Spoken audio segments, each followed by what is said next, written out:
Hello सांग माने आपण माने केमती अछंती आशा करे भलरे थिबे। मु सबिता आजिर ए वीडियो रे आपण मानकु स्वागत करूची। आज आमे बटम मशरूम लटपट बनेबा, किंतु ता पूर्वरु आपण मानकु मोर छोटी अनुरोध एही परी वीडियो देखिबा पई हम चैनल टी को सब्सक्राइब करि देबे। चलंतु वीडियो टी स्टार्ट करिबा।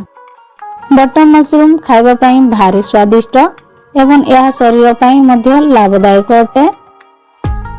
यह बटम मशरूम मसला पई आमे 200 ग्राम बटम मशरूम नैछे।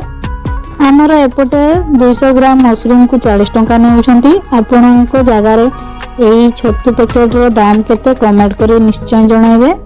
प्रथमे छतु को पैकेट रो बाहर करी ताकू परिष्कार पानी रे थरे धोई देबा। तापर आउ थरे गोटिए जगार अल्प पानी नहीं सेथिरे किछि हळदी गुंड दे देबा। एही हळदी को पानी रे छतु को आउ थरे भल भाबरे धोई देबे। एहा को गोटिए थाली रे बाहर करि देबा।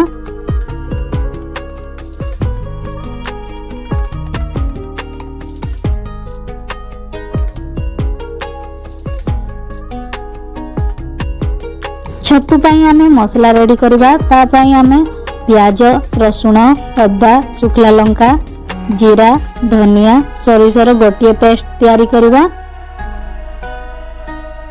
मशरूम को हळदी पानी रो बाहर करी सारबा परे ताकू पीस करबा। गोटिए कढ़ को 4 पीस करबा, काहे कि ना बड़ पीस दिले यह सिजिबा पई अधिक समय नबो। यह सहित 2टी कंचा आलू रो चप्पा छोड़े देबा। आलू आपण मानक पई ऑप्शनल, किंतु आलू देले आउ टिके बेसी भलो लागिबो। तापरे गोटिए कढ़ई रे अल्प तेल गरम करी आलू को फ्राई करी नेबे। आलू टी गोटा थिबो, एहा को काटिबेनी। तापरे आलू को बाहर करी सेथिरे बटम मशरूम को दे देबा। सेथिरे किछि हळदी ऐड करबा।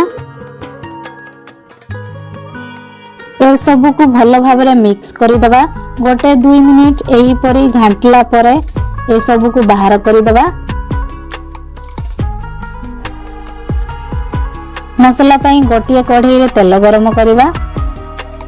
तेल गरम होला परे सेथिरे कटा होइथिबा प्याज आ तेजपत्र को पकेइबा। तापरे आमे तैयारी करिथिबा मसला पेस्ट को पकेइबा। तापरे टिके हळदी ऐड करबा। ए सब को भल भाबरे मिक्स करबा। एथिरे लूण ऐड करबा। मसलाटा टिके भाजी हो गला परे सेथिरे काश्मीर लंका पाउडर पकेइबा। ए सब को भल भाबरे घांटी देबा। मसला को भल भाबरे सुखिबा पर्यंत कसिबा। तापरे आमे अलगा रखिथिबा मशरूम पीस गुडिको को पकेइबा। मसला रे ए सब को थरे घांटी देबा। ढांकुणी घोड़े 2 मिनिट छाड़ी देबा। 2 मिनिट परे ढांकुणी हटाई आउ थरे घांटी देबे। एबे आमे फ्राई करी रखिथिबा आलू को मशरूम पीस साइज रे काटी की पकेइबा। ए सब को भल भाबरे मिक्स करी सिजिबा पई ढांकुणी लगाई देबा।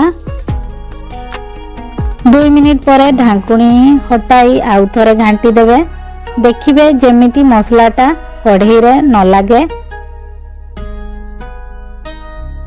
एही परी भाबरे आपण 15 मिनिट मशरूम एवं मसला को कसी देबे।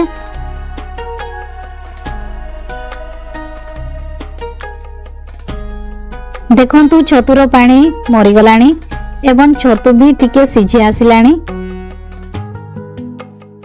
एबे सेतिरे कटा होइतिबा टमाटर को ऐड करबा। ए सब को भल भाबरे थरे घांटीबा। टमाटर को सिझिबा पई ढांकुणी लगाई देबा। 2-3 मिनिट परे हमर टमाटर सिझी आसिलानी। ए सब को थरे घांटीबा। एथिरे उषुम पानी अध कप ऐड करबा। ढांकुणी घोड़े 5 मिनिट छाड़ी देबा। 5 मिनिट पर आमर पानी फुटी गलानी आउ आमर मशरूम लटपट रेडी हो गला। आपण भी यह थोड़े ट्राए करेंगे एवं केमिति लागिला कमेंट रे निश्चय जणाइबे। चैनल रे नुआ होइथिले हम चैनल टी को निश्चय सब्सक्राइब करिदेबे।